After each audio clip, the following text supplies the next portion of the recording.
At sa di pagtatagal mga kapatid, tayo po ibabasa na ng ating banal na kasulatan. Dito po mga kapatid sa Book of Genesis, Amen, chapter 6, verse 1 hanggang 14. Medyo mahaba, pag paumanhinan nyo na po. Genesis chapter 6, verse 1 to 14. Amen. Kung nahanap na natin mga kapatid, ganito po pagkakasabi sa English. And it came to pass, when men began to multiply on the face of the earth, and the daughters were born unto them, that the sons of God saw the daughters of men, that they were fair, and they took them wives of all which they chose. 3. And the Lord said, My spirit shall not always strive with man. Hallelujah. For that he is also his flesh. Yet his days shall be 120 years. So nakita natin pababa ng pababa yung edad ng tao. Sabi nga dyan, 120 na lang. And there were giants in the earth in those days, and also after that when the sons of God came in unto the daughters of men, and they bare children to them, and the same became mighty men which were of old, men of renown. And God saw the wickedness of man was great in the earth, that the every imagination of the thoughts of his heart was only evil continually. And it repented the Lord that he made man on the earth, and it grieved him at his heart.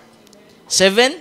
And the Lord said, I will destroy man, whom I have created from the face of the earth, both man and beast, and the creeping thing, and the fowls of the air, for it repented me that I have made them.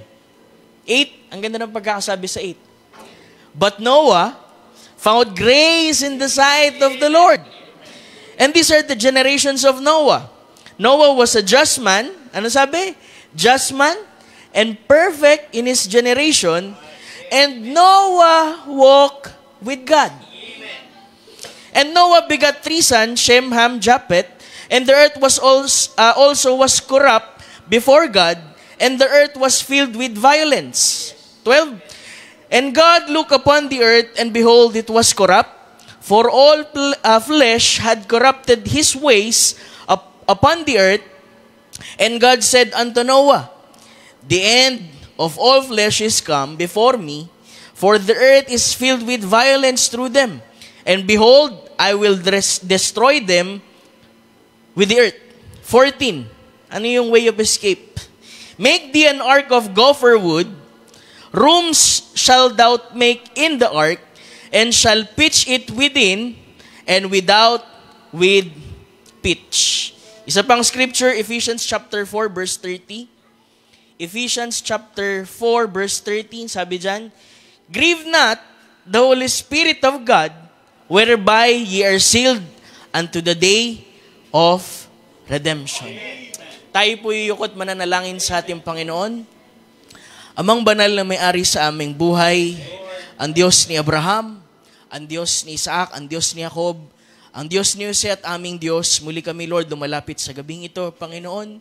Una, nagpapasalamat kami, Panginoon, na may buong kagalakan sa iyo, sa kalakasan, sa biyaya, sa pag-iingat mo sa amin, Lord, sa pagdala sa dakong ito, na nandun, Lord, ang aming expectation, Lord, na habang aming pinakikinggan, Lord, ang iyong mga salita, na ikaw, Lord, ang maghimay nito, Panginoon, sa aming harapan, na, Lord, gaya ng nasusulat, Panginoon, ang sabi doon, Panginoon, nais nilang makita si Jesus, Lord, sa gabing ito, yun ang nais naming makita, Panginoon.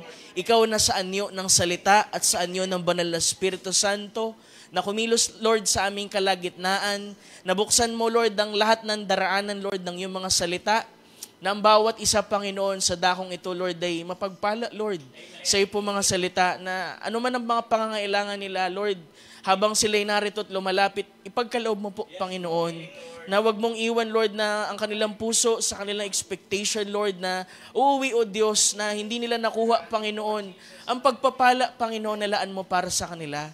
Umaasa kami, Lord, ng buong sikap na may panampalataya, na sa aming pagpakumbaba, Lord, na lumalapit, Panginoon, sa iyong paanan, na kami pagpapalain mo, Panginoon, at ang bawat salita ay magiging kasapatan sa amin sa gabing ito. We pray, Lord, na ikaw po, Panginoon, maghawi ng anumang gawa ng kaaway sa paligid.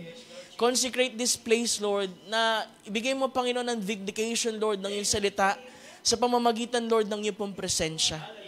Maasa kami, Lord, na ikaw ay mangusap sa amin, Panginoon, na malinaw, Panginoon, sa bawat isa. Bless these words, O Lord. Ikaw magtago sa akin, Panginoon, sa iyong presensya. At ikaw, Panginoon, ang aming mapakinggan sa gabing ito.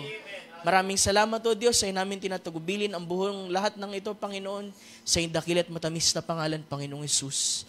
Amen and amen. Glory to God. Tayo po'y malaya ng makaupo, mga kabatid. Glory to God. Maraming salamat sa Panginoon. At thank you, Jesus. God is good. Amen. All the time. Ang Diyos ay mabuti sa atin sa maraming paraan. Amen. Bawat testimony. Actually, hindi ko pa nga naririnig ng buo yung kwento ng mission trip nila Pastor Au tsaka ni Pastor Fernan, pero ang puso ko ay, alam mo, yung kagalakan na, syempre, pag may nakikita kang kapatid mo sa panampalataya na naging pagpapala, ay grabe yung kagalakan mo, mga kapatid, na glory to God. Yun nga, sabi nga, sana makasama ako. Lobby ng Panginoon. Pero sabi ko nga, sapat na sa akin. Pagka nakarinig ako na, di ba, naging blessing ang ating mga pastor, mga kapatid, sa ibang dako, at both in natural and spiritual. Yung tagumpay kasi ng ating kapatid sa panampalataya, tagumpay din natin yun eh. Di ba? Na kung sila ay pinagpala, ay kabahagi ka ng katawan ni Kristo, pinagpala ka din. Hallelujah. Glory to God. At lagi tayo masaya sa mga bagay na yan, mga kapatid. Amen. At tulungan tayo ng Panginoon sa gabing ito. Nais kong pamagatan, mga kapatid, ang munting mensahe na ito. Provided Way. At ang subtitle nito ay The Arks of God. Amen. Bakit Arks of God, mga kapatid? Kasi ang prophet, meron siyang sinabi na merong 3 arka sa Old Testament at merong isa sa New Testament. So, babaybayin natin yan, mga kapatid, yung mga arka ng Diyos. Alam natin, unang-una, pag sinabi kasing ark, si Noah agad eh. Diba? Identified agad natin yan, si Noah. So, Genesis 6, mga kapatid, sa panahon to ni Noah, at ang sabi dyan, nabanggit, mga kapatid, yung sons of God, no? Medyo i-break natin ng konti yun kasi yung sons of God, ang paniwala ng iba dyan, mga kapatid, dati, ay mga anghel yan eh. Na sumiping daw doon sa mga babae, kaya merong mga higante.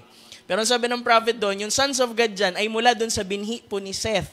Kasi nga, di ba, namatay si Abel at nag-raise ang Diyos ng another, si Seth yun, at yung mga sons of God, yung binhi ni Seth, ay nakita yung daughters of men. Yung daughters of men, mga kapatid, ay mga anak na po yan at sa lahi na ni Cain.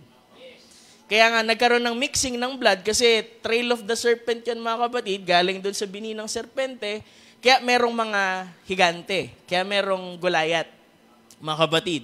Pero alam natin, sa mga panahon na yan, hindi na maganda yung takbo ng panahon eh. Kasi sinabi doon sa scripture kanina, yung imagination of the thoughts, pag sinabing imagination of the thoughts, yung desire daw po, tsaka yung purpose na ng tao, mga kapatid, ay evil na, mga kapatid. So kung tayo ay sensitive, spiritually speaking, mga kapatid, ay nakikita din natin sa ating panahon yan. Kaya nga laging tinitingnan, laging nagiging sign lagi ng scripture as it was in the days of Noah and days of Sodom and Gomorrah, so it shall be in the coming of the Son of Man. Kung saan ang anak ng tao ay mahahayag muli. Di ba, mga kapatid?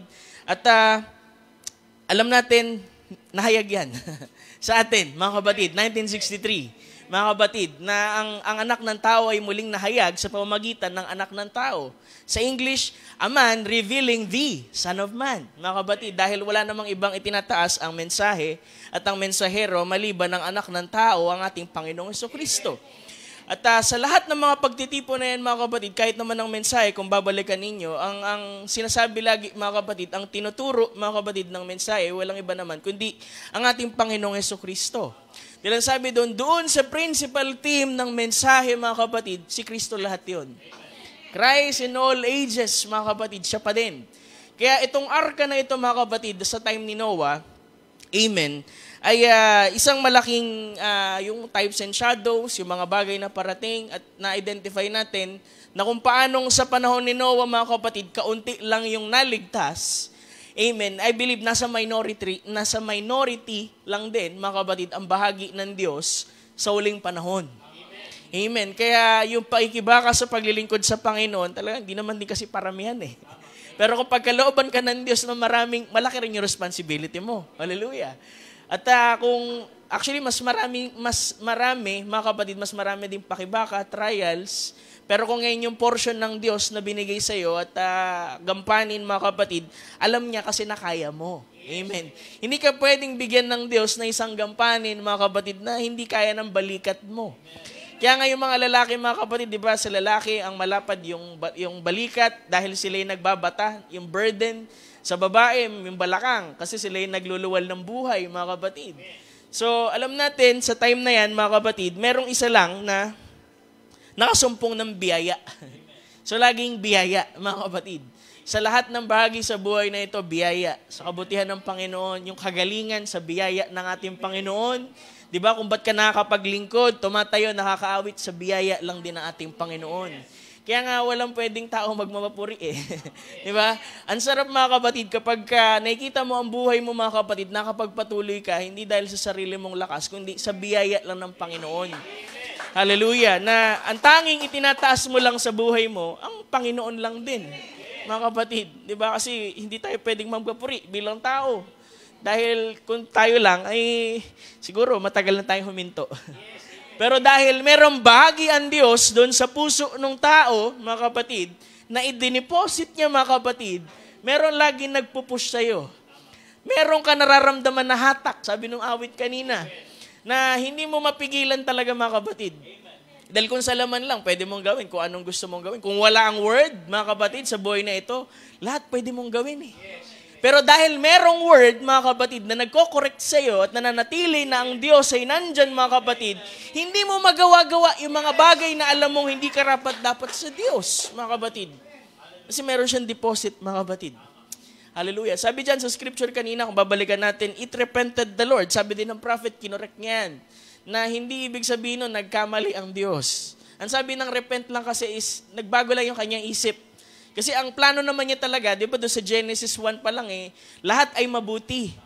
Pero dahil nga na-pervert, mga kapatid, na-pervert po at ginawa ng kaaway, mga kapatid, yung plano ng Diyos, di ba, pagka-programa ng Diyos, ma-identify mo, mga kapatid, na hindi sa Diyos, kapag kayong tao ay nagpupumilit na sirain yung programa ng Diyos.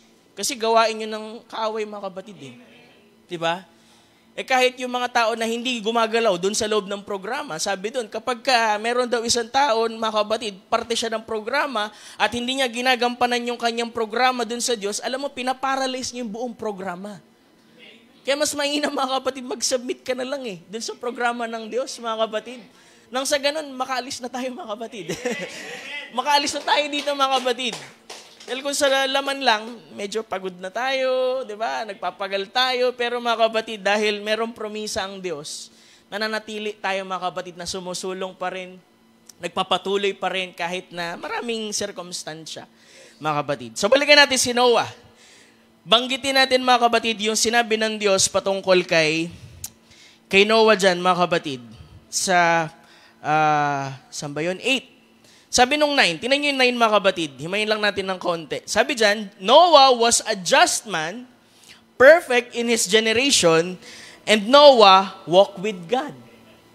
Alam natin, pag sinabing walk with God, ang una mo na iisip dyan, si Enoch. Kasi ang testimony ng scripture, si Enoch, lumakad siyang kasama ng Diyos. Pero pag tinita mo yung scripture dun sa Genesis 6, may sinundan din pala, mga kapatid, na si Noah, lumakad din pala nakasama ang Diyos. At alam natin, si Noah ay galing, mga kapatid, sa lahi, mga kapatid, ni, kung di ako nagkamera, Metusela, yung kanyang lolo. Kaya nga malaking bagay, mga kapatid, yung pagtuturo I believe, itong si Noah na nakasumpong ng biyaya sa kanyang panahon, mga kapatid, tinuruan to ni Metusela. Kung ano yung natutunan niya kay Enoch, mga kapatid, itinuro ni Metusela doon kay Noah. Kaya nakalakad siya, mga kapatid, ng kasama ang Diyos. Kaya nga ang propeta, mga kapatid, ibinigay sa atin ang mensahe para makalakad din tayo kung paano lumakad, mga kapatid, si Enoch. Hallelujah! Kaya yung pagtuturo, yung pagtutuwid, yung pangangaral, mga kapatid, ay napakalaking bagay para sa isang mananampalataya, mga kapatid, para makalakad ka ng tuwid. Kasi sa buhay na ito, mga kapatid, kung wala ang mensahe, kung wala ang word, pasuray-suray ka. Para kang sumusuntok sa hangin, mga kapatid, at hindi mo na alam kung ano ang kasunod. Pero dahil nag-provide ng Diyos, mga kapatid, ng provided way, isang guide, mga kapatid, ay malinaw para sa iyo kung paano mo siya susundan. Kaya nga ang Diyos, mga kapatid, sabi niya, meron siyang binigay na guide para sa atin, ang Holy Ghost, mga kapatid, para magturo sa atin sa buong katotohanan ng Scripture at sa mga bagay na hindi pa natin nadaanan before. At alam niyo, mga kapatid, sabi din ng prophet, na kapag kang isang tao daw, nawawala siya ng guide, di ba? Spiritually speaking, pag siya nawala ng guide, alam mo yung nagiging nature niya, hanapin niyo sa message, sabi niya, nagiging mabangis. Nagiging iba yung kanyang nature. Kasi ang nature ng guide, mga kapatid, yung fruits of the Holy Spirit. Kaya ma-identify mo kung yung tao merong guide o wala, dun sa kanya pong nature, mga kapatid. Kaya kailangan mabago yun mga kapatid. At itong si Noah, mga kapatid, alam natin na tinawag ng Diyos sa pamamagitan ng kanyang biyaya, mga kapatid, dahil itong si Noah, mga kapatid, ay sa time niya, siya talaga yung chosen vessel Kumbaga, siya yung voice, mga kapatid. Alam natin ang voice, ang Diyos yun. Vessel, mga kapatid, yung tao, mga kapatid. Ang Diyos, yung tinig na nilagyan ng laman, mga kapatid, upang makapangusap siya. Kasi kung maalala ninyo, mga kapatid, sa time ni Moses, mga kapatid, niloob din ng mga Israelita na mapakinggan nila ang Diyos. Di ba sabi niya, sige, palapitin mo sila sa bundok, pero hanggang doon lang sila sa linya. At nung nagsimula ng magsalita ang Diyos, mga kapatid, hindi nila kinaya. Narinig nila, mga kapatid, kulog, kidlat. At sabi niya, Moses, ikaw na lamang ang magsalita sa amin. Kaya nagkaroon ng propeta, mga kapatid, na tanging isa lang ang pakipagdil niya. Para sa kanila, mga kapatid, ay kidlat, kulog, pero para kay Moses, tinig yun Diba? Thunder para sa kanila, pero voice kay Moses. Kaya ma-identify mo rin sa believer kung talaga merong kapahayagan yan at kung sa Diyos yan, yung preaching, dalawa lang yan, either thunder sa kanya o voice. Pagka thunder, ay, yun na naman, preaching na naman, eto na naman, thunder na naman. Pero yung iba, pag tinignan mo, tinig ng Diyos. Salita ng Diyos. Hallelujah. At gustong-gusto nila kasi alam nilang Diyos yung nangungusap, mga kapatid. Hallelujah. Kaya dyan mo ma-recognize kung merong guide, kung mananampalataya, kung may binhi ng Diyos, kung nagsasubmit sa Panginoon, mga kapatid, voice yung naririnig nila. Amen. Balikan natin to, himay natin, mga kapatid. Anong pagkakasabi ng Diyos, mga kapatid, kay Moses na gumawa siya ng arka? Diba? Sabi doon, gawa daw yan, mga kapatid, sa gopher wood. Kasi tatlo yung binanggit sa 14, Genesis 6:14, gumawa ka ng isang sasakyang kahoy na gopher. Una, gagawa ka ng mga silid sa sasakyan. Ikatlo, iyong sisiksikan sa loob at sa labas ng sahing. Tama ba ako sa Tagalog? Amen? Yung gopher, mga kapatid, isipin mo diyan, mga kapatid, sinabi ng Lord, i-judge niya, mga kapatid, yung mundo dahil nga masama ng yung mga tao. At sa pamamagitan niya ng tubig. At para saan, mga kapatid, na ang Diyos ay pipili, mga kapatid, ng isang materyales na yung gopher kasi, mga kapatid, wala na tayong makikita niyan ngayon. Ibig sabihin, hindi na yan nag-i-exist ngayon. Kaya nga sa iba, sabi nila, yan ba talaga ginawa ng Diyos, gopher? Kasi naghahanap kami ng gopher, scientific, wala na kami makita, baka cypress yan sa kanila. Pero kung sinabi ng Diyos na gopher yung ginamit, gopher ang ginamit. Kaya hindi na nila makita, mga kapatid, kasi I believe, sa panahon na nagpipreach si Noah, 120 years, mga kapatid, lahat na siguro ng gopher, pinagtatapyas na niya. Kaya wala na natira, mga kapatid. Kaya sa mundong ito, mga kapatid, ibinuhos na ng Diyos lahat mga kapatid, ng kapayagan, lahat ng pamamaraan, lahat ng pagtuturo, mga kapatid, na wala nang matitira para sa susunod pang generation na iniisip ng iba, baka meron pang ibang generation. Baka meron pang ibang messenger, pero wala na, mga kapatid. Kung sinabi niyang last messenger, seventh messenger, mga kapatid, seventh messenger.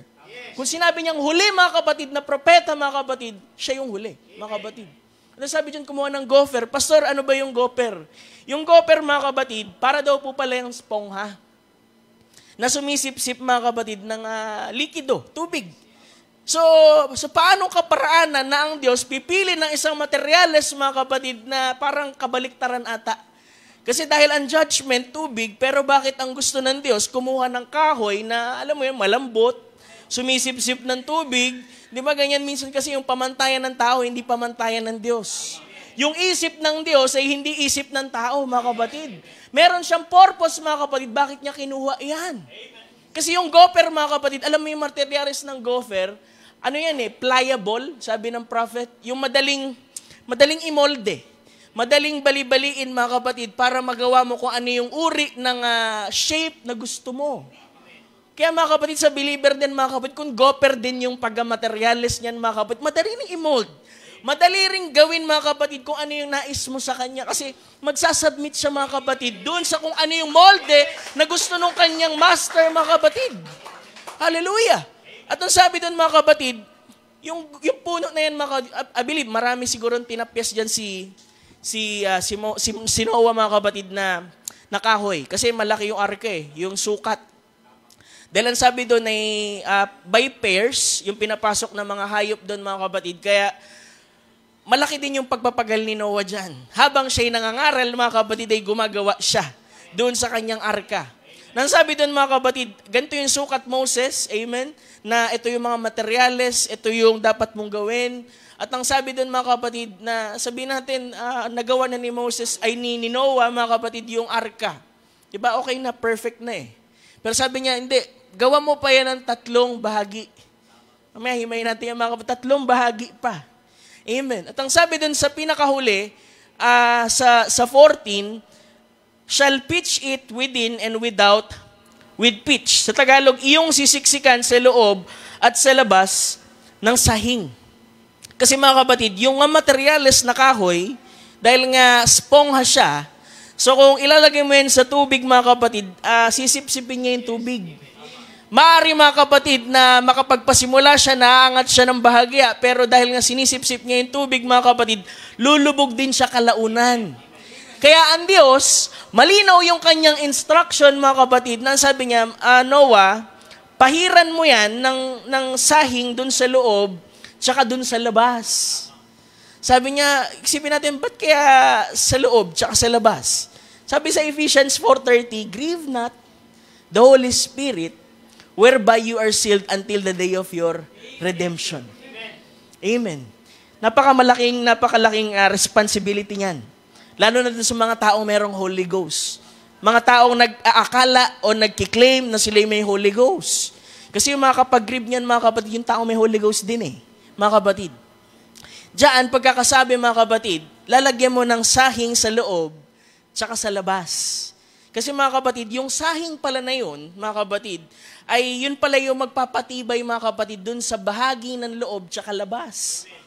Meron kasi mga believer, mga kapatid, na inakala nila dahil nasa mensahe na sila, mga kapatid, okay na yung arka naman ako, gawa naman ako sa gopher, pero instruction ng Lord, kailangan mong pahiran yung loob tsaka yung labas. Merong ilan, mga kapatid, marahil, totoo na meron silang experience sa Diyos, mga kapatid, pero yung kanila pong pahid ay doon lang sa loob, mga kapatid. Pastor, may mga experience naman ako, nag-speak in tongues naman ako, ginawa ko naman ito, nakapagturo naman ako, pero ang sabi ng Diyos, loob, tsaka yung labas. Kasi yung sa loob, mga kapatid, para proteksyonan, mga kapatid, yung buong structure, kasi alam niya, merong mga unclean, tsaka clean na mga hayop na papasok doon sa arka. At ang paraan naman, para sila'y sasahing sa labas, mga kapatid, para ito'y makaangat sa tubig. Kaya mga kapatid, sa paanong paraan, bahatulan ng Diyos ang tao. Kasi sa panahon ni Noah, mga kapatid, yung tubig na humatol doon sa mundo, ay siya ring tubig, mga kapatid, na float doon sa arka.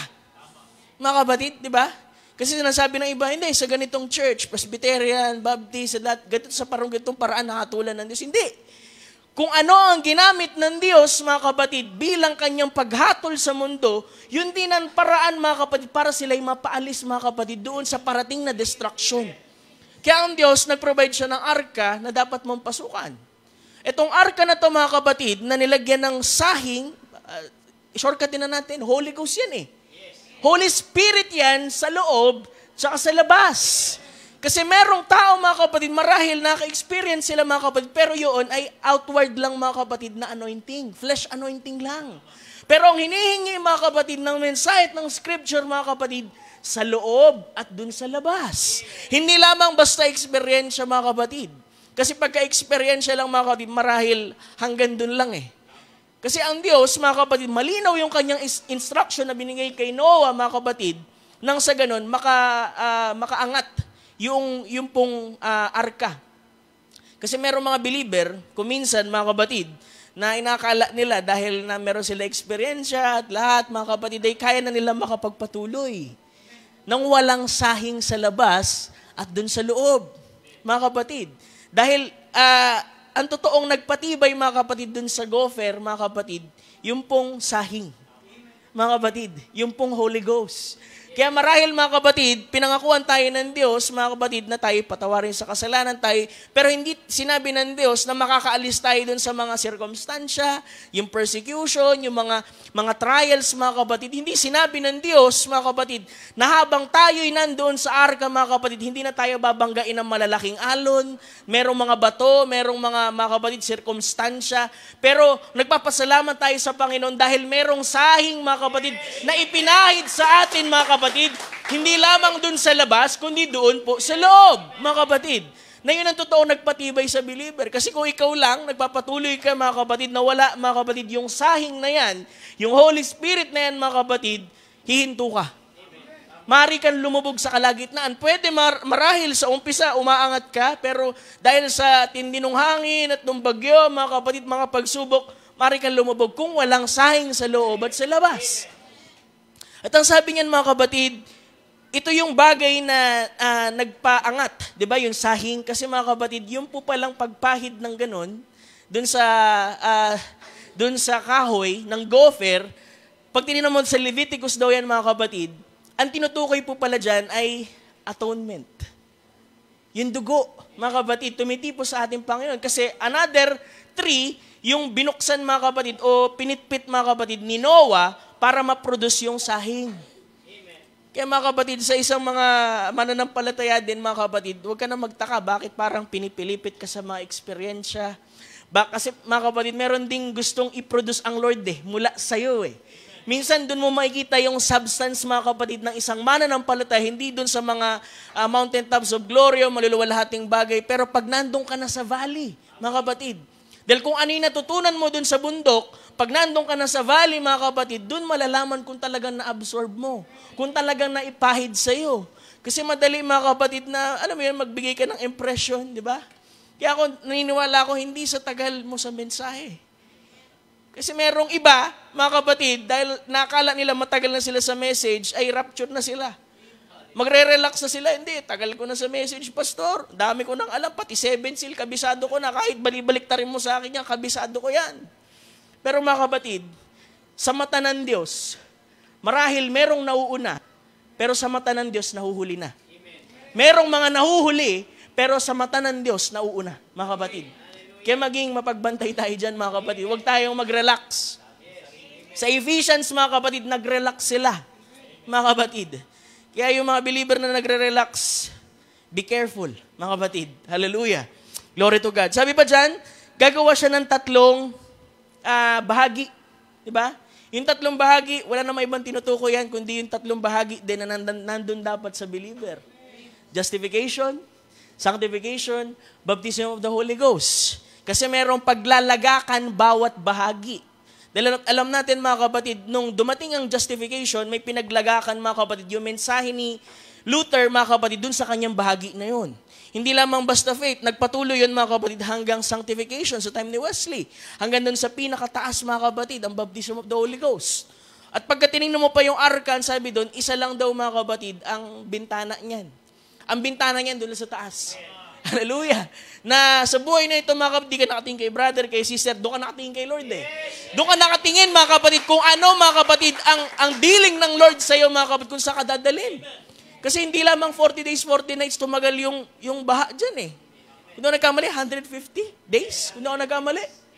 Isipin mo yun, mga kapatid, na para bang si Noah, hindi niya na siguro marahil alam ang gagawin niya, pero dahil na natili siya sa instruction ng Lord, mga kapatid, doon sa arka, mga kapatid, ginampanan niya lang kung ano yung bahagi niya. Hallelujah. Kaya noong time, mga kapatid, na sabi doon, balikan natin yung pagsahing, meron daw another tree. Bukod doon sa gopher tree, meron pang pinagkuhaan si Noah, mga kapatid, na puno doon sa sahing. Di ba? Ang ating Panginoon Kristo, ganun din. Lagi pagka ang scripture tumutukoy sa kahoy, mga kapatid, ang Panginoong Kristo yon.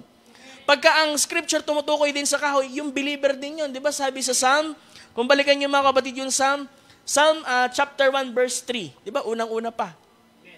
Sabi dyan, at siya'y magiging parang punong kahoy na itinanim sa siping ng mga agos ng tubig na nagbubunga ng kanyang kapanahunan at ang kanyang dahon na may hindi malalanta at anumang kanyang gawin ay giginhawa. Because ang tao, punong kahoy yun eh. At ang pagtitipon na yan, mga kapatid, ang ating Panginoong Kristo dun sa Calvary, ganun din eh. Sinugatan, pinilipit, pinitpit para lumabas, mga kapatid, yung sahing. Yung dugo, mga kapatid. Nang sabi doon ay ginamit, mga kapatid, para patibayin, mga kapatid, yung arka. Kaya yung believer, hindi ka titibay hanggat wala ang dugo ng Panginoon dyan eh.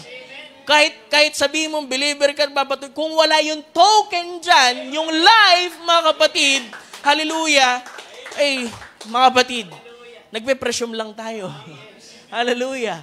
Nang sabi doon, dapat, ganun din eh, dumating din sa believer, mga kapatid, talagang kung may Holy Ghost ka talaga, amen. Hallelujah. Gagawin mo kung ano yung sinabi ng Scripture. Ang problema kasi, sa tagal kasi na ipinipreach ang message, mga kapatid, hindi man sa pag-ano, marami, mga kapatid, na hanggang dito lang eh. Head knowledge lang. Marahil kabisado nila lahat, pero pag tinignan mo yung buhay, di ba? Pag tinignan mo yung buhay, hindi lumalapat eh. Di ba? Sabi doon, pag nilapat mo yung token at walang nangyari, there is something wrong somewhere. Mga kapatid, marahil nagbibigay ka lang ng impression, kaya nga ang prophet galit na galit siya, mga kapatid, dun sa word na Pharisee. Kasi ibig sabihin pala ng Pharisee, aktor. Nagpapanggap lang. Ipinapakita nila, mga kapatid, religyoso sila, sabi ng scripture, having the form of godliness but denying the power thereof. The authority of the word. Mga kapatid, yun yung power eh. Sabihin mo, may kabanalan ka at lahat, ikay message believer, pero mga kapatid, you're denying the power thereof. Mga kapatid, mahirap yun. Mga kapatid. At itong ark na to, mga kapatid, ginamit ng Diyos yan, para talaga dun sa judgment na parating. At ang sabi dun, hindi si Noah, mga kapatid, ang nagbaba nung pintuan eh. Kasi yung pintuan, di ba, nasa gilid, mga kapatid, nung arka, ang Panginoong Kristo yan eh. Tinusok sa tagiliran, mga kapatid. Kaya nandito sa gilid, mga kapatid. At ang Diyos ang nagsara nun, 7 days pa. 7 church ages di ba, mga kapatid? Nagtiis pa ang Panginoon. Para doon, mga kapatid. Kaya may grace ng Lord. Kaya hindi mo pwedeng sisihin ng Diyos, mga kapatid, pagka ang buhay mo, nagkabali-balentong, mga kapatid. Di ba? Mahirap, mga kapatid, sisihin mo ang Panginoon. Kasi ang Panginoon, naging mabiyaya sa atin eh. Alam mo kung gaano naging mabiyaya ang Panginoon sa iyo. Kung tutusin sa isang pagkakamali lang natin, tapos alam mong mali yun, ginawa mo pa rin, sin yun eh, mga kapatid eh. Pero ba't hindi ka pa hinahatulan ng Diyos? Kasi nandiyan pa yung biyaya, mga kapatid. Pero wag mong, hallelujah, sabi nyo, dare not, mga kapatid, na yung walang bahala mo lang. Kasi mga kapatid, lahat ng naiipon, mga kapatid, na maliliit na bahagi, di ba, pagka naliligo ka, di ba may nalalaglag na buhok, tapos nandun sa strain, parang okay lang eh, kasi naubos pa rin naman yung tubig. Pero hintayin mo, pag naipon na lahat yan, mga kapatid, mahirap ang singil ng Diyos, mga kapatid. Mahirap, mga kapatid. Kasi sa time na to, mga kapatid, nakapagtiis ang Panginoon. Kasi Genesis 6 na yan, mga kapatid. Nasa time na yan, mga kapatid, ni Noah. At alam natin, ang age ni Methuselah, nasa 900 plus. So ilang years yon, mga kapatid. Hallelujah. At yung measurement, mga kapatid, kompleto yan eh. Diba? Yung measurement ng wood, ganito yung eksaktong pagkakatapyas niyan. Diba? Kaya pagka merong matatalas na preaching, matitigas na preaching, magpasalamat ka na lang. Kasi tinatapyasan ka eh. Kasi hindi ka magiging kompleto, mga kapatid, at mailalagay dun sa arka. Di ba sasabi mo, hindi, bride of Christ ako. Ano bang bride of Christ? Body of Christ eh. Paano ka mailalagay dun sa posisyon, dun sa katawan, kung hindi ka kasukat? Kung hindi ka napakinis? Kung hindi ka natapyasan, Kung yung mga konting baku-baku doon mga kapatid ay, di ba? Di, alam mo, Pastor Ian, agree naman ako dyan. Yung mga tinatapyas ako, alam ko yan. Pero alam mo, may mga baku-baku pa rin ako. Kaya nga may sahing. Yung baku-baku mo doon, mga kahinaan mo, mga kapatid, na inaamin mo sa Diyos, kayang takpan, mga kapatid, ng mga sahing. Mga kapatid. Kaya hindi mo pwedeng, yung parang discourage ka na. Hindi, may sahing eh. Papasalamat tayo, merong sahing, mga kapatid. Kasi kung wala yun, litaw na litaw yung kahinaan ng tao. Mga kapatid. Pero dahil dyan, mga kapatid, sa sukat na yan, di ba, marahil sabihin na iba, hindi, perfect masterpiece na ako, Pastor. Meron na akong justification, meron na akong holiness, meron na akong baptism of the Holy Ghost. Tandaan mo, meron pa isa. Adoption, mga kapatid. Kasi kung hindi ka ma-adapt, kung hindi ka ma-recognize as son ng Diyos, mga kapatid, wala yung kaping doon. Tatandaan nyo dyan, 8 lang, mga kapatid, ang naligtas doon sa arka na tao, mga kapatid. Amen. Na kung tutuusin, bakit pa nag-preach to si Noah? Kung sinabi ng Diyos na papagtibayin ko yung tipan sa iyo at sa pamilya mo, 8 lang sila eh. Kasi fair ang Diyos, mga kapatid. I believe sa panahon na yan, mga kapatid, may mga believer din siguro si Noah dyan, mga kapatid. Sabi ng prophet may mga believer siya dyan na maring nung una nakikinig pa, pero dahil nga ang message niya, unang message niya, ulan eh. Yung second message niya, uulan. Yung ikatlo, uulan. Yung ika-4, ika-5, uulan pa rin. Isipin mo, 120 years ang message niya lang, uulan. Kaya siguro yung iba, napagod na eh. Totoo ba yan? Nauulan, tas babaha, tas magkakaroon na. Kaya iba, isa-isa na nagpulasan. Nung umalis na, nililibak na nila si Noah. Nililibak na yung mensahe ni Noah, mga kapatid. Diba? Same spirit yan eh. Sa ating panahon, mga kapatid. Pero kung ikaw ay tinawag ng Diyos para sa isang gampanin, at kung tinawag ka ng Diyos bilang bahagi dun sa katawan, magpatuloy ka lang. Tuloy mo lang, mga kapatid. Kasi darating, mga kapatid, na merong isang ulan, mga kapatid, na darating dahil sinabi ng Diyos na uulan, mga kapatid. Hindi pwedeng pigilin yun ng anumang kritisismo, mga kapatid, o anumang sirkumstansya, mga kapatid, dahil lang hindi sila naniniwala sa'yo. Patuloy ka lang. Dahil yan yung binigay na gampanin ng Diyos sa'yo, mga kapatid, na umihip ka, mga kapatid, dahil ang Diyos, mga kapatid, ay nangusap sa'yo, mga kapatid. Glory to God. Amen. At alam na natin yan kay Noah. Gusto ko ba sanang himayin, pero kulang tayo sa panahon, mga kapatid. Ikalawang arka. Alam niyo ba ikalawang arka, mga kapatid, na ginawa ng Diyos? Mga kapatid, yung pong arka ni Moses. Sabi doon, meron bang arka si Moses? Pastor, baka nagkakamali ka. Sabi doon, mga kapatid, kasi yung ark, pag sinabi mo kasing ark, mga kapatid, sa message ng the ark, yung ark daw po ay little chest or place of escape or hiding place. At sabi niya dyan, there is 3 of them spoke in Old Testament, and we want to look those 3 now for a few moments. And all those 3 typing one great ark, Christ, the church today. There is 3 is a confirmation, and all things just foreshadowing. 3. Una, Noah's ark. Pangalawa, yung Moses ark. Sabi dyan, mga kapatid, puntahan natin ikalawa. Exodus chapter 2, verse 1 to 3. Sabi dyan, and there went a man of the house of Levi and took a wife, daughter of a Levi. Nakita niyo yung order? Sa time ni Moses, mga kapatid, Levi, tsaka Levi. Sa time ni Jesus Christ, si Elizabeth, tsaka si Zachariah, Levi din, tsaka Levi. Dahil ang Levi, mga kapatid, taga-minister yan sa temple eh. Dahil alam nila, meron paparating na word na kailangan nilang i-minister, mga kapatid, tipo ng ating Panginoong Kristo. 2, sabi dyan, and a woman conceived and bare a son, and when she saw him that she was a goodly child, she hid him 3 months. 3, kasi yung panahon na yan, mga kapatid, lahat ng mga anak na babae na merong anak na lalaki, sanggol na lalaki, mga kapatid, kailangan patayin. Kasi alam ni Pharaoh, mga kapatid, yung prophecy na merong deliverer, mga kapatid, yung mga Israelites, dahil alipin na sila eh. Sabi dyan, ito yung fulfillment. Una, way of escape, ang ark. Pangalawa, mga kapatid, sabi dyan sa 3, and when she could no longer hide him, she took him in a ark of bulrushes. Ark of bulrushes. And daub it with slime, and with pitch, and put the child therein, and she laid it in flags by the river brink. Naulit-uli, ark. Ang sabi dyan mga kapatid, yantok daw yan eh. Takbang yantok. At ang sabi doon mga kapatid, di ba parang napakapabaya naman ni Jochebed. Di ba? Kasi 3 months ang inabot, di ba, na itago nila yan.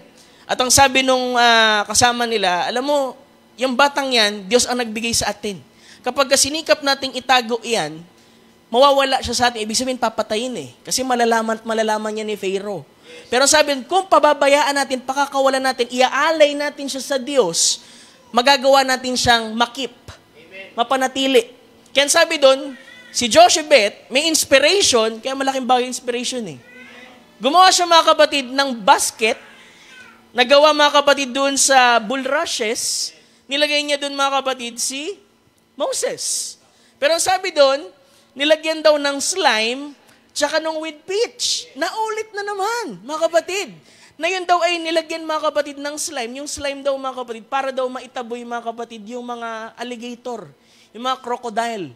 Kasi mga kapatid, yantok lang yan eh. Hindi naman yan aangat. So nilagyan pa ulit mga kapatid ng sahing. Dahil nung pinaalo na yan mga kapatid saan? Sa ilog ng Nilo. Mahaba yung ilog ng Nilo, mga kapatid.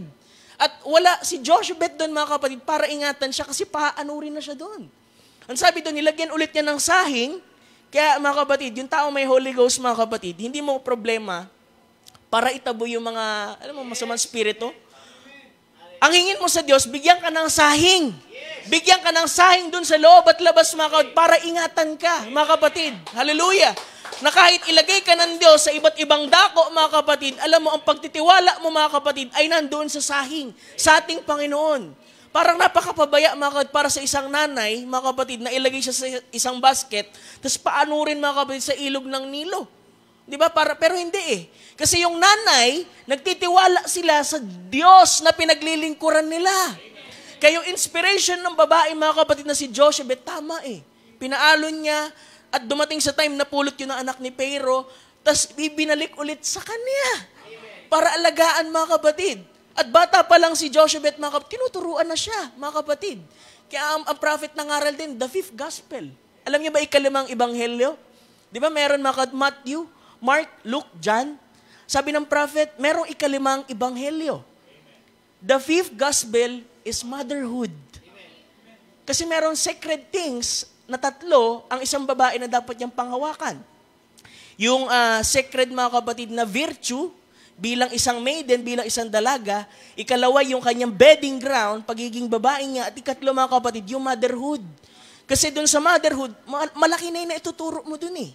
Ikaw yung laging kasama nung, di ba, nung anak mo. Si tatay kasi nagtatrabaho eh. Ikaw, nandoon ka para turuan siya sa lahat ng bagay. At nakita natin, mga kapatid, lumaki ng maayos si Moses. At si Moses, mga kapatid, sa time na yan, alam natin, siya yung fulfillment ng promise para ma-deliver yung mga Israelites. Yung una, way of escape. Yung isa, mga kapatid, fulfillment, mga kapatid, ng deliverance ng Diyos para dun sa mga Israelites. Yun yung ark na ginamit, mga kapatid. Hindi nagtiwala, mga kapatid, si Jochebed na dahil lang tawag dito, siguro may makakapulot. Hindi eh. Nagtiwala siya na iingatan ng Diyos, mga kapatid. Kaya sa isang magulang, mga kapatid, sabi doon, si Job, tuwing yung mga anak niya na unbeliever, umaalis ng bahay, nag-aalay siya ng blood offering eh. Kaya nga ligtas yun eh, yung mga anak niya. Kahit na nawala yun, mga kapatid. Sa panahon natin, mga kapatid, sabi doon, pagka yung mga magulang ay nananalangin para doon sa kanilang anak, yun ang nagmimistulang blood offering para sa kanila, mga kapatid. Kasi yung panampalataya ng magulang, mga kapatid, ay nagagawang makaugpong, mga kapatid, para sa biyaya ng Diyos para doon sa bata. Pero pag yung bata, mga kapatid, nasa age of accountability na, mga kapatid, at alam niya ng mensahe, narinig niya na, mga kapatid, may kakayahan na siyang magpasya, ay magpasya ka, mga kapatid. Kasi, mga kapatid, itong arka na ito, maaring umalis to, mga kapatid, at hindi pwedeng hahabol-habol ka. Sa time ni Noah, mga kapatid, sinubukan nilang makapasok, pero hindi sila nakapasok, mga kapatid. Kasi sapat na yung 120 years na message na uulan, diba? Sana hindi kayo magsawa. Pagka inyong pastor ay nangangaral sa uulan. Tapos nag-uulan part 2, part 3, hanggang 120 years, mga kapatid. Uulan part 120 years, mga kapatid. Kasi meron at merong inspiration na ibinababa ang Diyos sa bahaging yan, mga kapatid, para malagyan ka ng sahing. Hindi ka pwedeng umalis, mga kapatid, sa mundong ito na wala kang sahing. Kaya iniisip mo, yun na naman, preach na naman ni pastor, narinig ko na yan. Maraming kayang believer, acne. Alam mo, acne, mukhang pimple daw. Acne, mga kapatid, alam ko na yan. Alam ko na yan. Anong alam mo na? Kaya nga meron tumayo minsan dahil nagsisiris ang prophet, mga kapatid, sa book ni Job. Sabi doon, kailan ba tayo alis dyan, Brother Branham, sa book ni Job? Sabi ni Brother Branham, alam mo sister, alis lang tayo sa mensaheng to pag natutunan mo na itinuturo ko. So marahil, mga kapatid, merong itinuturo sa inyo, kaya paulit-ulit, mga kapatid, kasi hindi natututunan.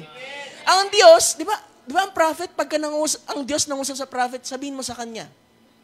At kapag alam mo, sinabi kasi sa akin ng Panginoon, tapos tinanggihan. Sabi ng Panginoon, sabihin mo ulit sa kanya. So ang Diyos, kahit sabihin mo parehong mensahe, mga kapatid, meron siyang ibinibigay, mga kapatid, na nandoon sa loob. Kasi kailangan mapahiran ka. Hindi ka pwedeng umalis dito, mga kapatid, na wala kang sahing. Hindi pwedeng kumpleto ka lang. Hindi, arka naman ako, gopher naman ako, meron na akong 3 bahagi. Hindi. Meron dapat sahing. Grieve not the Holy Spirit, whereby you are sealed until the day of your redemption, mga kapatid. Glory to God. Yung ikalawang arka, mga kapatid, alam natin, sabi pa ng prophet, alam mo bakit iningatan din ng Diyos yung arka na yon? Kasi yung arka, yung priest, nandoon sa arka. Si Moses. Sabi, he was a priest, he was a lawgiver, nasa kanyang 2 table of stone. He was a king, type ng ating Panginoong Jesucristo. Ganon din kay Noah. Sabi doon, he was also a father. Si Noah ay tatay. And the father himself who made the ark was in the ark with his substance. Yun daw tatay na gumawa ng arka ay nandoon sa mismong arka, sa loob ng arka. Christ, our Father who made the ark with His own blood, is inside that ark with the believer. Anong sabi? Fellowshipping, mga kapatid. Gumawa siya ng arka, mga kapatid. Ilalagay niya yung kanyang bugtong na anak, mga kapatid. Yung arka, yung spirito ay nandoon kasi ang gusto ng Diyos talaga lagi fellowship. Hindi natapos, mga kapatid, sa creation Kasi kung creation lang at gusto niya may sasamba sa kanya, sana hindi niya na ginawa si Adam tsaka si Eve. Pero after niyang gawin, mga kapatid, yung angels at na-fulfill yung kanyang desire to be a God, object of worship, ang kasunod nun, gumawa siya ng tao Kasi gusto niya ng fellowship. Tapos ikaw, ayaw mo ng fellowship. Sinasabi mong sa Diyos ka, pero ayaw mo ng fellowship. Hindi ka makita sa fellowship. Hallelujah. Hindi, online na lang, pastor. Online na lang din body change mo. Diba? Kung nabibigyan kayo ng pagkakataon, mga kapatid, na magkatipon kayo, mga kapatid. Kasi yung pagpapala, yung sahing na hinihintay mo matagal na 10 years ago, maring nandoon Sa pagkakataon na hindi ka nakapunta.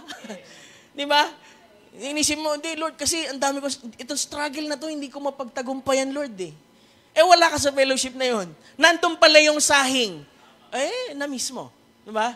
Sana kahit isang word, wag nating, ma-miss kahit isa. Mga kapatid, umpisa pa lang, tutugtog pa lang yung musicians, mga kapatid, nandyan ka na't nakaupot, nagpupuri sa Diyos, umaawit sa Kanya at nananalangin, mga kapatid. Amen? Dahil alam mong ang Diyos ay mangungusap sa iyo sa araw na yun, mga kapatid. Glory to God. At yung third, mga kapatid, hindi ko na masyadong himayin dahil konti lang ang panahon, mga kapatid. Kung mag-part 2 tayo, ang Panginoon nakaalam. Una, Noah's Ark, way of escape para sa judgment. Yun ang hiding place nila, ingatan sila doon. Pangalawa, yung kay Moses, mga kapatid, Ark of Bulrushes, mga kapatid, para doon sa fulfillment, mga kapatid, ng promise ng deliverance ng Lord para doon sa Israelites. Ikatlo, Exodus chapter 25, verse 22. Amen. Sabi dyan, Exodus chapter 25, verse 22, tama. Yan. Sabi niya dyan, and there I will meet with thee, and I will commune with thee from above the mercy seat. So alam niyo na kung ano yan. From between the two cherubims and upon the ark of the testimony, of all things which I will give in commandments unto the children of Israel. Amen. Ark of Noah's Ark, Ark of Bulrushes, Ark of Testimony, or yung Ark of Covenant. Kasi yan mga kapatid, gawa rin yan sa kahoy eh. Kahoy, akasya, na kwadrado mga kapatid, parang may takip yan sa taas, yun yung mercy seat mga kapatid. Pagka binuksan mo yan, merong nilagay si Moses dyan na 3 bagay mga kapatid. Ang sabi doon, yung takip, yung mercy seat mga kapatid, doon po nilalagay, winiwisikan ng dugo. Hallelujah. Bukod sa binalutan yun mga kapatid ng ginto, winiwisikan yun mga kapatid ng dugo. Kasi ang pagpahid mga kapatid, sabi ng prophet, yan ay tipo ng atonement. Kasi walang paraan, mga kapatid, para ang tao ay maligtas, maliban talaga dun sa atonement. Meron dapat laging sign, mga kapatid, ng atonement para makaalis, mga kapatid, para lagpasan ka ng angel of death. Di ba? Ganun din nangyari sa mga Israelites. Sa time, mga kapatid, na ipinahid ng Diyos, sabi doon, may pahid kayo dun sa lintel of your post. At nilampasan sila nung angel. Pero sa time, mga kapatid, ng Ark of Testimony o Covenant, mga kapatid, ano yung 3 bagay na nandoon, Pastor Ian, sa loob ng Ark of Covenant? Sabi doon, yung Aaron's rod, yung pot of manna, tsaka po yung 2 tables ng law, mga kapatid. So alam natin, 2 tables of law, si Moses, sa Exodus din yan, mga kapatid, na daladala niya yan. Di ba nakita niya, nagpa-party-party doon sa baba ng bundok yung mga Israelites. Sumamba pa doon sa golden calf. Kaya naitapon, mga kapatid, sa galit ni Moses, mga kapatid, yung 2 tables. Pero meron scripture, mga kapatid, pinagawa siya ulit ng Lord ng another set. Mga kapatid, yun ay pagtitipo na i-abolish talaga, mga kapatid, yun, dahil hindi na isusulat ng Diyos yung kanyang mga salita sa tabletang bato, kundi sa puso na ng mga tao. Amen. Kaya mga kapatid, yun po ay, kaya nga tinawag na testimony eh. Kasi yung 3 bagay, mga kapatid, ang magpapatotoo sa mga gawa ng Diyos at dun sa mga past experiences nila, mga kapatid, nung sila lumabas sa Egypt. Ano ba yung mga pinagagawa nila, Pastor? Diba, una, balikan natin. Yung pot of manna. Diba, sabi ko nga, yung pot of manna, mga kapatid, dun nilagay ng Diyos yung mga manna na ang manna kasi doon sa outer court, natutunaw yan bandang tanghali. Hallelujah, hindi yan nagtatagal. Kaya nilagyan ng Diyos na, sige, gumawa kayo ng isang pot of gold, at doon yung ilalagay yung manna at lalagay niyan doon sa loob ng Ark of Covenant. Para mga kapatid, kung meron kang pangangailangan, mga kapatid, gusto mong kumain ng salita ng Diyos, yung na-experience nila dati, mga kapatid, ay bahagi, mga kapatid, ay malalaman mo eh. Makikita mo eh, malalasahan mo kung ano yung nalasahan nila noon, mga kapatid, at mas ma-appreciate mo, kaya pinreserve ng Lord yun, sa Shekinah glory niya, mga kapatid, yung pot of manna. Tsaka ano bang ginawa nila dun sa manna? Di ba sabi ko sa inyo dito, dun sa 10 temptation nila sa ating Panginoon, di ba nilibak nila yan? Sabi nila, ito na namang manna. Yan na naman yung preaching. Ito na naman yung manna. Sawan-sawa na kami dito. Eh, hindi nila alam, angels food yun. Special na pagkain yun. Na kung tutuusin, pagkain na lang ng mga anghel, kanila na lang yun. Pero ipinatikim ng Diyos, pinakain dun sa mga tao, mga kapatid, hindi sila pinagkulangan. Hindi sila nagkaroon ng sakit, hindi sila nagkaroon ng diabetes, high blood at ano paman, mga kapatid. Hindi sila pinagkulangan doon. At yung patotoo, mga kapatid, na dahil ginawa nila yan, mananatili yung testimony para maalala nyo, di ba sabi doon, ipinakita ang mga bagay na yan para hindi nagayahin ng mga believer sa ngayon. Kasi yung manna, hindi na nga kinain, ininsulto pa, kinriticize pa. Ano? Yan na naman preaching. Yan na naman. Di ba? Kinilagay na ng Lord doon sa Ark of Covenant. Amen. Pangalawa, yung 2 tables. Para patotohanan, mga kapatid, ng salita ng Diyos, mga kapatid, yung law, manatili. Kaya nga, nakadikit sila doon eh. Mosaic law eh. Nung dumating nating Panginoon, hindi nila na-recognize. Siya mismo yung law, ang ating Panginoon Jesucristo. Pero yung Aaron's rod, Pastor, ba't ba doon nailagay? Hallelujah. Yung Aaron's rod, mga kapatid, di ba, naalala ninyo, mga kapatid, sa time na bago lumabas sa mga Israelites, yung tungkod, mga kapatid, ay ni Moses, ay nilagay dun sa tubig ng ilo. Yun yung pagkakaalala ko eh. Pero ang sabi pala, 4 na beses ginamit ng Diyos, hindi yung tungkod, mga kapatid, ni Moses, kundi tungkod ni Aaron. Sabi Exodus, chapter 7, verse 9. Bilangin natin yung apat na yan, mga kapatid. Sabi doon, when Pharaoh shall speak unto you, saying, shew a miracle for you, then thou shall say unto Aaron, kanino daw tungkod? Take thy rod, and cast it before Pharaoh, and it shall become a serpent. Kay Aaron pala yan. Yung rod. Pangalawa, Exodus chapter 7, verse 19. Yan yung una, yung naging serpent, mga kapatid, na kinain yung, di ba, ginaya nila yan eh. 7, sabi doon, sabi dyan, and the Lord spake unto Moses, say unto Aaron, take thy rod, stretch out thy hand upon the waters of Egypt, upon the streams, upon their rivers, upon their ponds, and upon all their pools of water, that they may become blood, that they may be blood throughout the land of Egypt. Siya pala yung nagpapula. Yung tungkod pala ni Aaron. Kasi alam ko, tungkod ni Moses dati. Ikatlo, mga kapatid, Exodus 8. Exodus 8, chapter 8, verse 5. Inunat ulit ni Aaron, mga kapatid, yung kanyang tungkod. At ang sabi doon ay, take a hand thy rod over the stream, over the rivers, and over the ponds, and the frogs. Frogs, yung isa sa mga salot yan, mga kapatid. Yung ika-4. Kasi yung ika-5, kay Moses na yung ginamit. Ano ibig sabihin ng 4? Kasi di ba, inilalabas sila sa Egypt. Di ba, number 4 is number of deliverance. Di ba? Ang ginamit ng Diyos para sa tanda ng deliverance, mga kapatid, yung pong rod ni Aaron. Pero pagdating, mga kapatid, sa Numbers, kasi alam mo yung number 16, mga kapatid, di ba, si Korah, si Datan, tsaka si Abiram, mga kapatid, ay nagrebelde, di ba, kay Moses. Nang sabi nila, masyado ka nagiging ginagawa mo, pinapagimbanal mo ang sarili mo sa kalagitnaan namin. Ayaw na namin.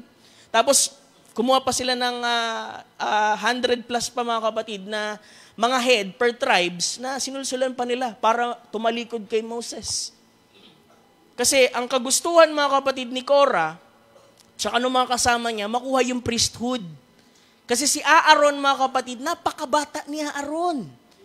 Para mapunta sa kanya yung priesthood, yung pagiging dakilang saserdote, mga kapatid. At si Korah, Levi din naman siya, pero hindi ibinigay sa kanya kasi hindi siya karapat-dapat eh. Ang Diyos ang pumipili, mga kapatid. Ang Diyos ang nagbibindika. Ang Diyos ang tumatawag, mga kapatid. Kaya sa time na yan, mga kapatid, sabi niya dyan sa number 17, sabi niya, sige, palabasin mo yung mga nag-aalsa na yan. Bigyan mo ng tig-iisa-isang tungkod. Tapos yung tungkod ni Aaron, pangalanan mo ng Aaron. Tapos yan ay dalhin nyo doon sa Tabernacle of Witness at makikita ninyo kung sino ang tatanggapin ng Diyos. At sa time na yan, mga kapatid, ang tinanggap, yung Aaron's rod, mga kapatid. At sabi doon, mga kapatid, ng ating Panginoon, number 17, verse 10. Sabi doon, and the Lord said unto Moses, bring the Aaron's rod again before the testimony, para saan daw?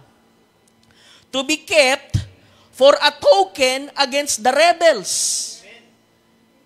And thou shalt quite take away their murmurings from me, and they die not. Kasi yung mga nagmurmur, yung nag-aklas laban kay Moses, mga kapatid, nilamon ng lupa eh.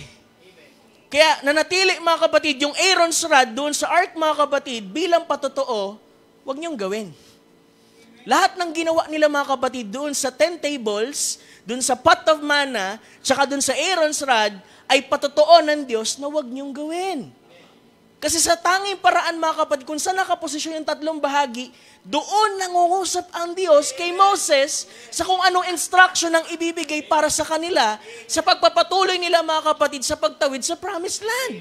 Di ba sabi sa Exodus chapter 25-22, diyan ako makikipag-meet sa'yo, makikipag-commune sa'yo, makikipag-usap sa'yo sa pamamagitan ng Ark of Covenant na yan. Nandun yung tatlong bahagi at merong nakawisik na dugo doon. Hindi mawawala yung sahing. Hindi pwedeng mawala yung sahing, yung dugo na nandoon. Mga kapatid, yung una, mga kapatid, way of escape.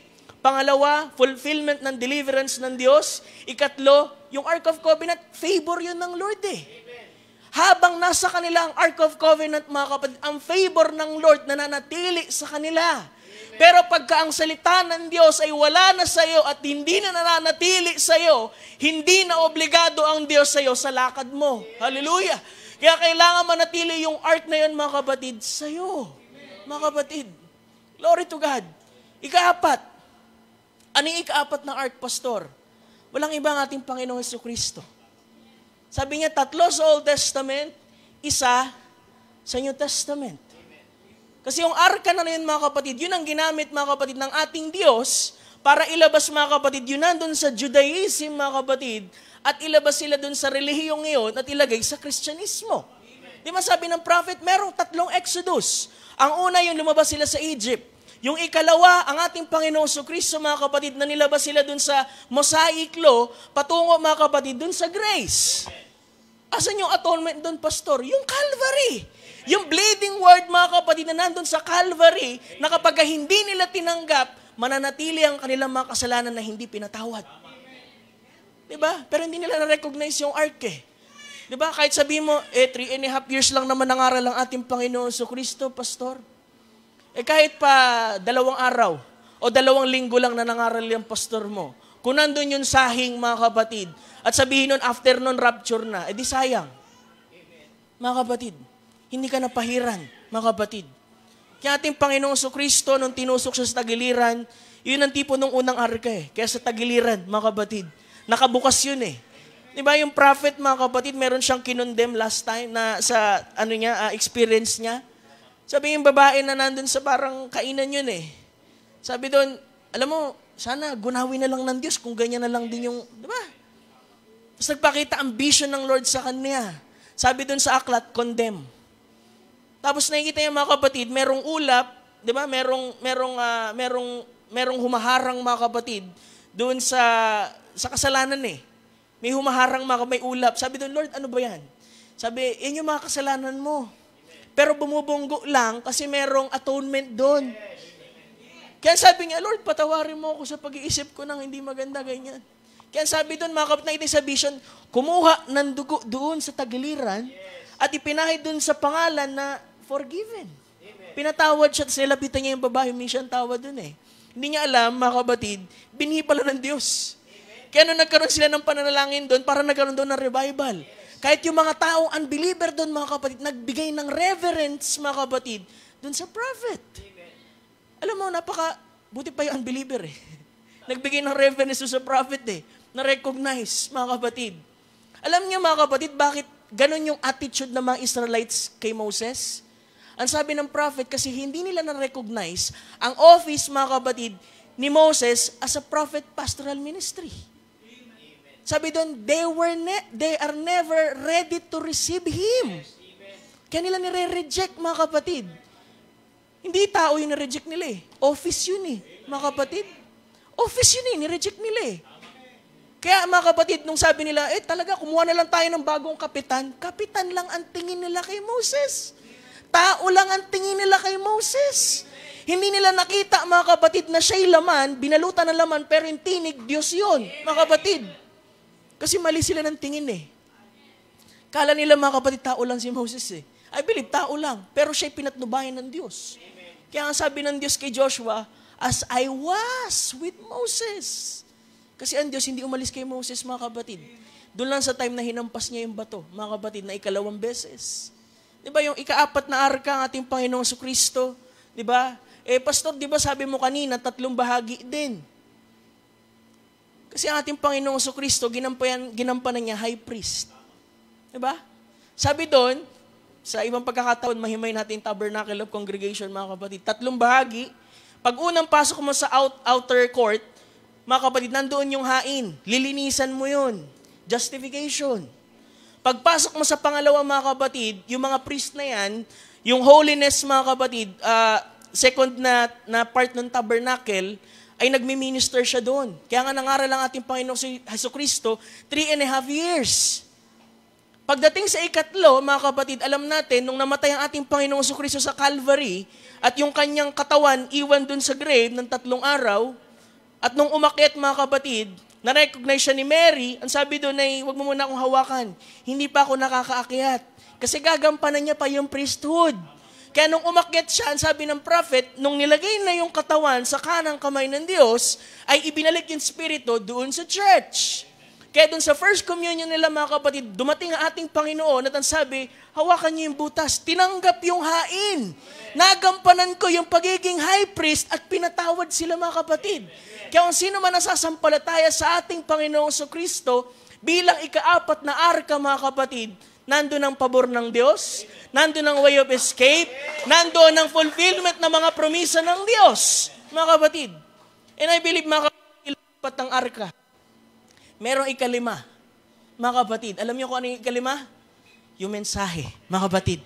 Sabi ng message, mga kapatid, the token, sa huling pagkakataon, ito na po yung patapos na po ako dito, mga kapatid, paumanhin. Sabi dito, mga kapatid, yung arka natin, yung mensahe, mga kapatid. Sabi dito sa token, mga kapatid, paragraph 118, 1963, November 28, Tagalogin ko na lang po. Sa message ng token, sabi dito, pansinin, ito ay hindi lamang upang magsama-sama at pag-usapan ito. Na ang lahat ng mga Hudyo ay magsama-sama at sabihin, di ba? Hindi lang para, di ba, hindi pinadala si Moses sa kanila mga kapatid, sa time na wala na si Moses, para pag-usapan, naniwala ako kay Moses dun sa Mosaic Law. Sabi doon, ngayon ay sasabihin ko sa inyo, mga kasama, alam mo, naniniwala ako na tama si Moses. Samantala ang tigas ng ulo ng mga tatay nila. Dahil tingnan mo, nakikita natin na ipinakikilala ng Diyos ang kanyang sarili kay Moses. Na-identify nila, pero huli na. Dahil nakikita natin ang haliging apoy na yon at alam natin kung ano ang mangyayari. Alam natin ang lahat ng pagkakakilanlan na ibinigay ng Diyos kay Moses. Tama yan. Alam mo, kailangan natin ng dugo doon sa ating mga pinto. Yung kanilang ginawa mga kapatid doon sa Egypt. Naniniwala ako dyan. Ngunit alam mo, pagkatapos ng lahat, naniniwala ako na halos kasing husay lang din naman ako ng lahat. Ito yung pananalita ng mga Hudyo. Sabi doon, ako ay talagang isang tipan na Hudyo. Ako ay tinuli at nagbabayad ako ng handog at ikapu sa kongregasyon. Bakit? Kahit nga ang mga saserdote, kasama ko silang kumain sa hapunan. Ako'y mabait din naman, gaya din ng iba. Yan daw yung panalita ng mga Hudyo. Sabi doon mga kapatid, parang walang pinagka-event sa message Nang sasabihin mo, ngayon, alam mo, naniniwala ako kay Brother Branham. Tingnan mo, kasi nakikita natin na ipinakikilala ng Diyos ang kanyang sarili kay Brother Branham. Dahil nakikita natin ang haliging apoy na iyon at alam natin kung ano ang mga mangyayari. At alam natin na ang lahat ng pagkakakinanlan ay ibinigay dun sa ministry ni Brother Branham. Tama iyan. Nasasabihin mo, oo nga, kailangan natin maging message believer. Alam mo, sabi niya dyan, pagkatapos, naniniwala ako kasing husay lang din naman ako ng iba. Aha, mga kapatid. Sabi niya, ako ay tinuli. Sabihin mo, yun yung katumbas mga kapatid ng covenant nila, na mahaba rin naman buko, mahaba rin naman palda ko, nagsisimba rin naman ako, naghahandog din naman ako, nag-iikapo din naman ako, nakakasama ko nga si pastor, kumain din sa Starbucks Diba?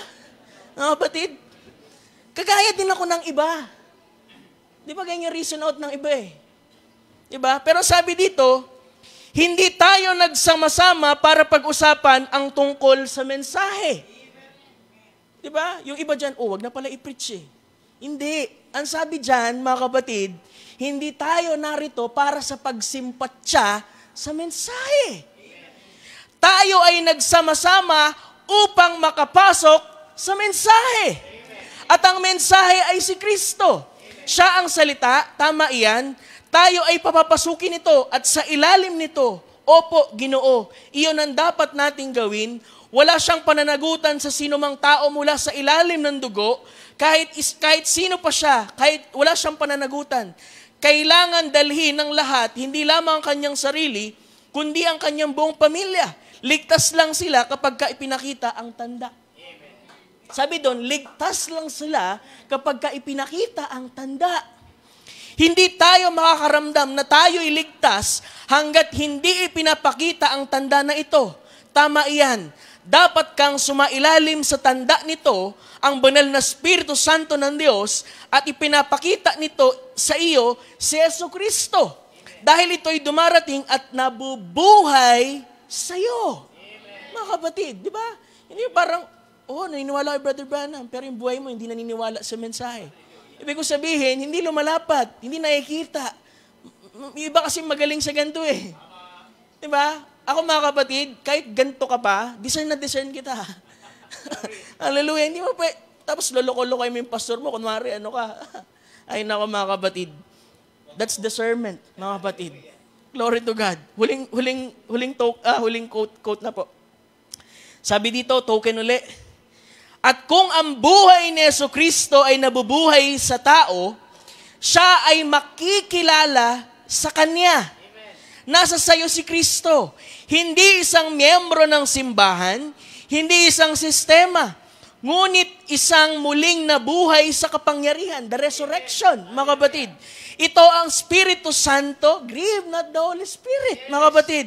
Ito'y isang tanda sa iyo na ang iyong buhay, hindi sinabing bibig. Isang tanda sa iyo na ang iyong buhay ay nagsasabi ng amen sa bawat kasulatan.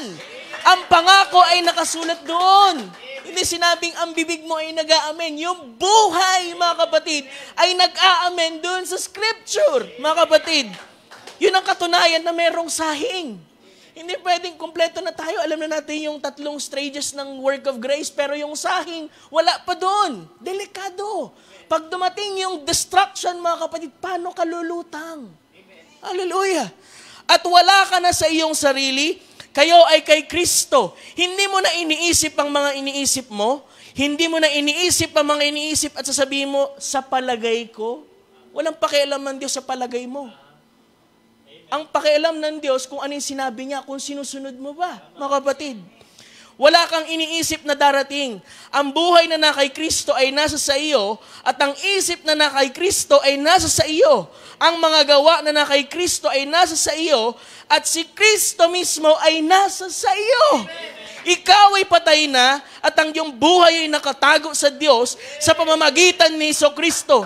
Tinatakan doon ng Espiritu Santo. Hallelujah. Hindi na sa iyong sarili. Glory to God. Thank you, Jesus.